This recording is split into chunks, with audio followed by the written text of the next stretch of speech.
pagi pemirsa, Breaking News Probolinggo kembali hadir di sela-sela aktivitas Anda.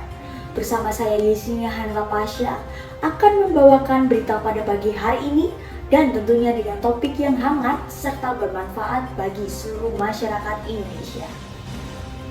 Pemirsa, kasus stunting yang terjadi di Kabupaten Probolinggo, Provinsi Jawa Timur tengah menjadi perhatian bagi pemerintah dan masyarakat setempat. Diketahui berdasarkan data survei yang telah kami rangkum pada pagi hari ini, 4 dari 10 balita mengalami stunting. Diketahui bahwa kasus stunting disebabkan oleh beberapa faktor, seperti kurang terpenuhinya gizi ibu hamil, kurang efektifnya pola asuh, dan rendahnya pendapatan masyarakat di daerah setempat. Terkait faktor-faktor tersebut, apabila terus dibiarkan, maka akan berpengaruh pada kemajuan generasi berikutnya, khususnya bagi generasi bangsa Indonesia. Upaya yang dikerahkan oleh pemerintah dan masyarakat menjadi elemen penting dalam menangani kasus stunting. Oleh sebab itu, mari kita bahas lebih dalam bersama saya Yesenia Hanla Pasha dalam Breaking News Probolinggo bersama Anda. Salah satu target yang akan dicapai dalam Sustainable Development Growth atau SDGs pada tahun 2016 sampai 2020 adalah menghapuskan kelaparan dan segala bentuk kekurangan gizi. Target tersebut diadopsi oleh pemerintah Indonesia melalui agenda pembangunan pemerintahan pada masa jabatan Presiden Joko Widodo yang dikenal dengan istilah Nawacita. Nawacita mengandung 9 prioritas pembangunan, salah satunya adalah peningkatan kasus kesehatan dan gizi masyarakat. Tujuan adanya poin tersebut yaitu untuk meningkatkan kualitas hidup masyarakat di Indonesia. Artinya, sumber daya manusia yang berkualitas harus memiliki fisik yang tangguh, mental yang kuat, dan kesehatan yang prima sebagai faktor pendukung keberhasilan pembangunan pemerintah.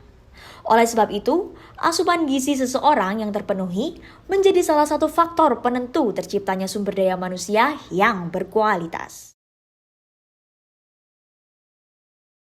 Data Riset Kesehatan Nasional atau Riskesdas tahun 2018 menunjukkan bahwa 30% balita di Indonesia mengalami stunting.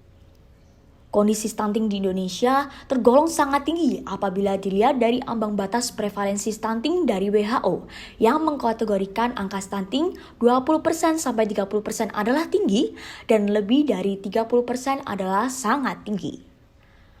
Balita yang mengalami stunting akan memiliki tingkat kecerdasan yang kurang maksimal dan menjadikan balita lebih rentan terkena penyakit.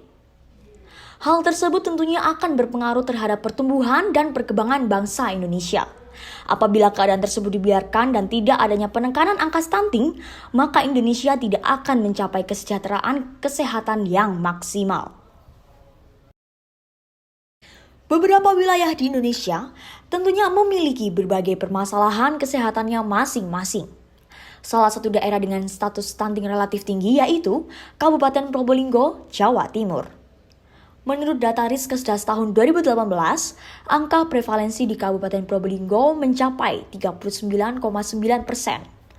Artinya, 4 dari 10 balita di Kabupaten Probolinggo mengalami kekurangan gizi kronis. Jika dibandingkan dengan data Riskesdas tahun 2013, angka stunting di Kabupaten Probolinggo bahkan mencapai 49,9%. Artinya, hampir separuh balita di Kabupaten Probolinggo mengalami stunting. Terdapat beberapa faktor yang berhubungan dengan peningkatan kasus stunting balita di Kabupaten Probolinggo. Pertama, hubungan gizi ibu pada saat hamil dengan peningkatan kasus stunting pada balita kurang baik.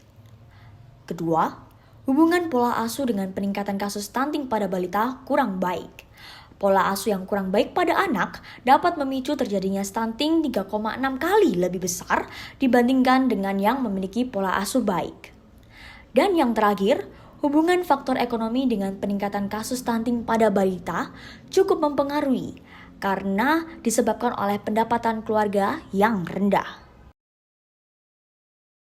Berdasarkan paparan data dan faktor-faktor terjadinya stunting di Kabupaten Probolinggo, maka yang dapat dilakukan yaitu dengan melakukan promosi kesehatan pemberdayaan masyarakat, penambahan program padat karya yang menyentuh warga pedesaan, dan penyediaan jaringan serta pelayanan kesehatan di daerah terpencil. Upaya tersebut tentunya harus dilaksanakan dengan sepenuh hati, agar masyarakat menjadi lebih sadar dan memiliki keinginan untuk hidup yang lebih baik lagi. Sekian informasi yang dapat saya sampaikan pada pagi hari ini. Saya Yesinia Hanata Pasha pamit undur diri. Terima kasih, selamat pagi, dan sampai jumpa di Breaking News Probolinggo berikutnya. Salam sehat Indonesia.